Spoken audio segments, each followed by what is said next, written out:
Okay, good morning. Thank you for coming along today and inviting me to speak here.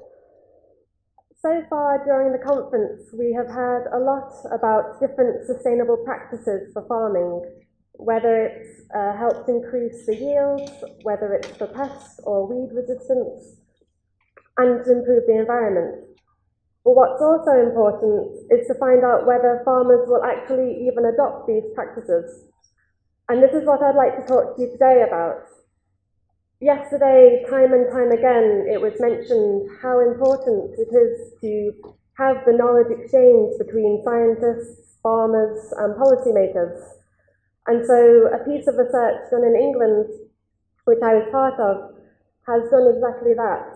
We wanted to look at what actually influences farmers to adopt these practices that we're all researching about. So this is what I'd like to talk to you today about. I'd like to start by setting the context. Policymakers have a very difficult challenge ahead of them. They need to ensure policies can bring multiple benefits. They need to ensure that the environment is protected, that rural livelihoods are sustained and improved, but also, if land is managed correctly, it can provide so many benefits to our human needs, not just food production. And so research that can help inform policies such as these is essential. In the UK, 70% of our land is agriculture, and most of it is very intensively farmed. Here you can see an example of a sheep farm in the north of England. Water pollution is a huge problem we have in the UK. Water runoff, it causing soil erosion and contamination to the rivers, and also the pesticide and other agri-chemicals get washed into the rivers. We have 60% of nitrates coming from agriculture, 25% of phosphorus also in the rivers from agriculture, and 75% of sediment. In the European Union, we have legislation which is known as the Water Framework Directive. This was created in 2000 and encourages each member state to reach a certain level of environmental status of their water bodies by 2015. And unfortunately, in the UK, only 30%, so 70% of our water bodies are failing this directive. So more needs to be done to help protect the rivers. And so policies play a major role in this. There are different options for policy to try and encourage farmers to adopt sustainable practices.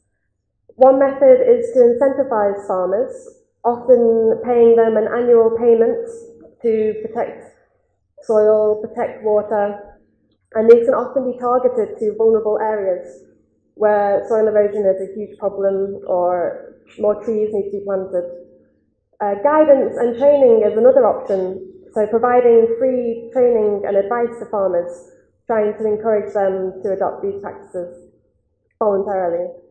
But then regulation is at the other extreme, where it's a much more forceful option of policy, where we try to force farmers to do a particular measure, and if they don't abide, then penalties will be inflicted.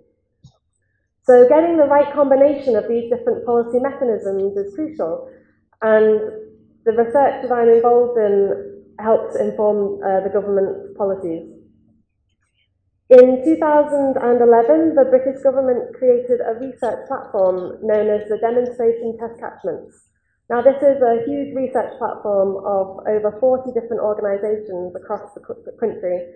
We have economists, geologists, chemists, hydrologists, social scientists, a whole range of interdisciplinary expertise involved in this platform.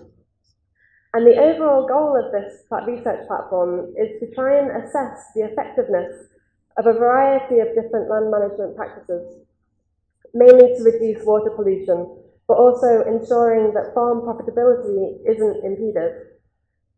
So what we've gone and done is in 4 different river catchments across the country, we have chosen these 4 catchments based on the differences in farming system. So in the east of the country, in the Wentham catchment, we have very large cereal farmers growing crops such as wheat and barley, maize, In the north, in the Eden catchment, this is our mainly upland hill area, and we have a lot of sheep grazing there. Then down in the southwest, in the Avon and Tamar catchment, this is where our dairy and beef cattle farms are located. So working with farmers in these 4 rivers catchments, we have changed their farming practices and then monitored how effective this has been looking at the water quality in those rivers. So our teams go out, look at the monitoring stations, and have been measuring this since 2011. So we've collected a lot of data for the past 6 years on how effective our practices have been on the water quality. But another major part of our research has been engaging stakeholders, and so actually talking to the farmers. Not only farmers that we're working with, but also farmers in the wider region and wider area. And so this is what I'd like to talk to you today mainly about. We have conducted surveys with our farmers, and the first one, we wanted to find out what are they actually doing on their farms. Are they currently already adopting these sustainable farming practices? And if not, would they be likely or unlikely to in the future? The second survey was actually with farm advisors. We have a lot of different organisations, not just governmental, but charity organisations that provide free advice to farmers, and they try to encourage farmers to adopt different practices. So I went out and interviewed these different farm advisors to find out what are they actually recommending, to try and identify, are there any gaps in recommendations? Is nobody recommending, say, tree planting? Or is there a lot of overlap? Is everybody recommending the same thing and therefore wasting resources and being inefficient? The third and final survey was actually asking farmers, what will it take to actually encourage you to adopt? So what are the motivations and what are the barriers? So to start with, I'd like to talk to you about the first survey. Now this actually assessed what the current uptake is of sustainable practices with our farmers. In the UK, we have a manual of about 86 different sustainable farming practices that could be implemented. They are all very lots of scientific evidence to prove their effectiveness in helping improve the environment. So 86 different measures which can reduce water pollution, reduce greenhouse gases, and help improve soil conditions. So we went out and asked each farmer, of all these 86 measures, are you doing any of them on your land? And so the results showed there was a huge variability in the uptake. And now each bar is one of the measures that they could do. And I've ordered them in terms of current uptake. So those at the top are very heavily adopted at the moment, and those at the bottom are unlikely and not commonly adopted. And we can see that those that are currently adopted are ones which help improve the farmer's fertiliser and manure management. So this is a very important asset for them that costs money to buy the fertiliser, and the government actually have regulations that ensure they apply during certain dates, the amounts that they can apply, and if they do not abide by these rules, they will be penalised. So there's no surprise there that it's heavily adopted. But it's the ones that require land use change which are not adopted. It requires a huge change in the whole farm system, and so people are do not find that popular. So when a farmer wasn't adopting a measure, we then asked, how likely are you to do it in the future? Are you very likely, likely, unlikely, or never want to consider doing it? I've just selected the 7 examples of different farm practices that we are trying to encourage. The first one, for example, is farm tract management. Now, farm tract management can strongly encourage good management of soil. It's an easy pathway for soil erosion to travel down to the river. So if you can manage your tracts correctly, it saves a lot of soil trouble on your farm. Now this was very common, and lots of farmers were already doing this. So therefore policies don't need to target this measure, it's already easily adopted. However, those measures that are not adopted very well, such as growing biomass crops or creating artificial wetlands on farms, because this is unpopular, most farmers said they were unlikely or would never consider doing it. This will require a lot of policy implementation to try and encourage farmers to adopt. So this is where we would need to target our policy. In the middle range, we have some measures that farmers are not currently doing, but they said they were quite positive towards doing in the future. They were very likely or likely to resite their gates, or even grow cover crops during the winter to help protect their soils. So again, this might be an easy option for policy to be able to encourage farmers to do so. But how best should we encourage them? Now, farm advisors play a crucial role in helping inform farmers of research and how best to manage their land. And so where our monitor farms are, in the northwest, southwest and East Anglia parts of England, we went and interviewed farm advisors. Our main questions were, what measures do you actually recommend to farmers? And to find out whether recommendations conflict one another, whether they are the same, or whether there are any gaps. And so a huge variety of farm advisors exist in the UK. We have different governmental organisations that provide advice free of charge. We have different environmental charities which also provide advice. And then we have those from businesses such as seed salesmen, fertiliser salesmen, agronomists, vets. They all provide advice to our farmers and are influencing farmer decision making. So by speaking to these different advisors, we were able to ask them, what are you recommending to the farmers? In terms of water pollution in this scenario. So the most recommended recommendation in the UK was soil analysis. So encouraging farmers to analyse their soils to see what actually needs to be applied, how much fertiliser is necessary, or how much phosphorus. So we can identify what's heavily recommended, but also what's not recommended. Now, what's also important is to find out how similar are the recommendations. Using statistical analysis, Proscal, we were able to plot each advisor that we interviewed on a two-dimensional scale. Now, so each of these dots is somebody that we interviewed. And the advisors that are close together, so the two dots near to each other, they are people who are recommending similar measures and similar sustainable practices. Those far apart are recommending completely different things. And so by looking at one organisation, named CSFO, is a government organisation in the UK, we can see where their advisors fall within this plot. Now, on its own, it doesn't tell us much information, but if we compare it to another organisation, NE, Natural England, which is another government organisation, we can see where there are overlaps.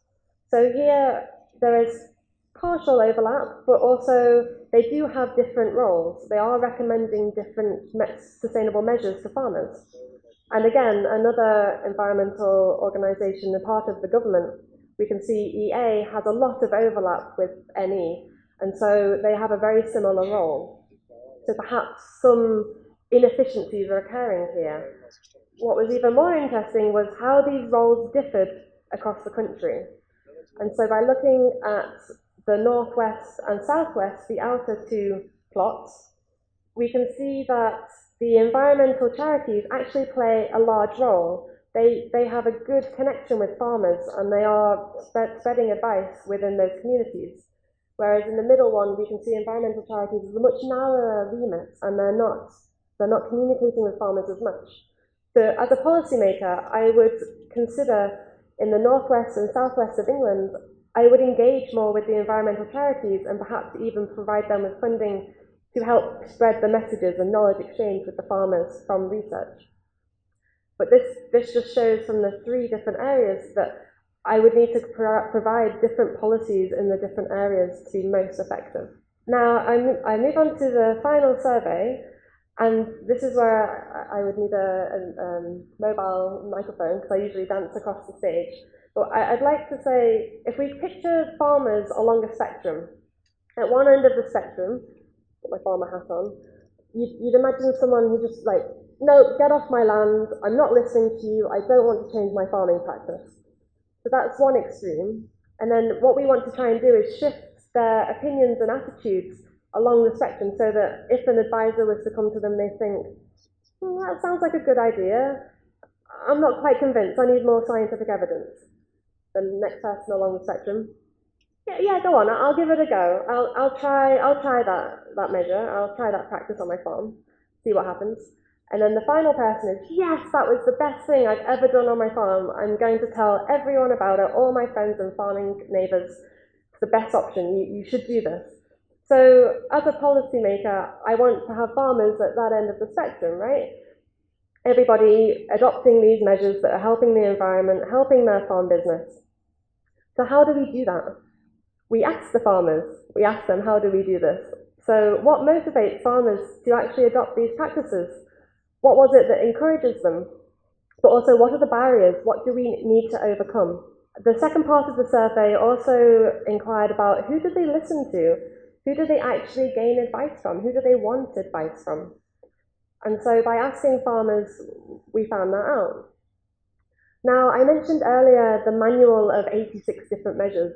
Now, we couldn't ask them about all these measures. So we selected 11 different measures to go into lots of detail to find out exactly what encouraged them to adopt tree planting or not. And so we asked farmers who have adopted, who have done tree planting, for example, and what was it that their decision process was to get to that practice, but also those who haven't done the practice. So if people haven't tree planted, why not? Why are they not planting trees? So there are different methods to describe how the information that we gathered from these qualitative interviews. From the farmers that had adopted measures, it was clear that there are different factors at play in determining their decision process. So here I've outlined 6 different factors that can determine their decisions. The farm characteristics, so how large their farm was, what is it they're farming, the weather. Internal factors is their attitudes and their beliefs, their feelings. And we have market factors, obviously economics, regulations will impact them, financial incentives, and of course advice, whether they've received advice. So to show you an example of a decision process, farmers that had taken land out of production to help improve environment, some of them may have unproductive land and so chose to, after advice and after a grant of some incentive, financial incentive, they then took the land out. For sediment traps, which is digging a pond on their farm to collect water and collect runoff, we discovered that a lot more different factors are at play here, and it needed more encouraging and more advice, more talking with their neighbours, reading the press, to actually implement this measure.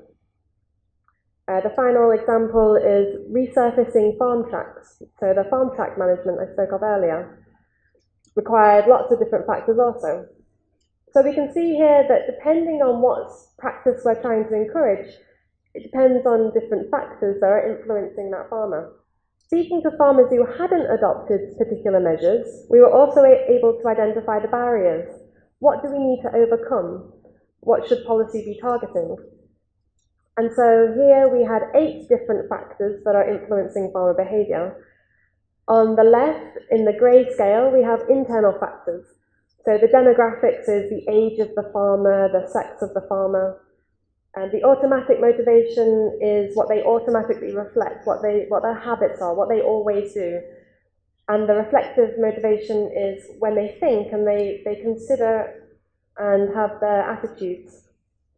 Capability represents whether they feel they have the knowledge, are they capable of actually doing this measure?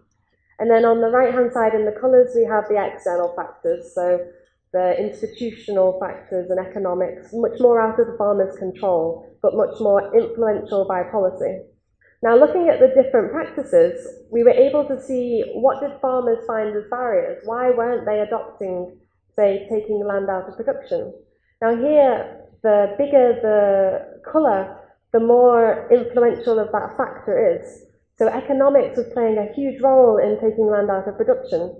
Farmers believed it's not cost effective to take their land out of production. They want to farm their land. But with sediment traps, economics is not so much of an issue. It's more the capability. The grey capability and reflective motivations played the largest section here. They feel they don't know enough. They think it's a hassle and even dangerous, some said. And so here we could easily target policy to provide more advice and provide the knowledge and expertise so that they feel capable to do this. Just briefly looking at 4 other examples, this just demonstrates how varied the different barriers actually are for the different practices. And so if we are wanting to encourage any of the practices that we've been hearing about this past 2 days, we could investigate what are the barriers to that specific practice? What do we need to do to try and encourage more farmers to do them? So through one method that I keep mentioning of farm advice, farm extension, asking farmers who do they actually listen to can be very helpful. There's no point if someone doesn't like them and they're not going to listen to them. So we asked farmers about all the different organisations in England that provide advice, and who would they listen to, and why? What are the reasons why they listen? And this created so much conversation and a diverse amount of qualitative data. To summarise it, we used word clouds. And so word clouds are used heavily in internet and IT software, and usually try to display which words are most prominent, how often they occur. So just to demonstrate, I've used the web page from this conference and created a word cloud. And here we can see that agriculture, the word conference, and science, university, they came up most frequent. So this just demonstrates the use of word clouds.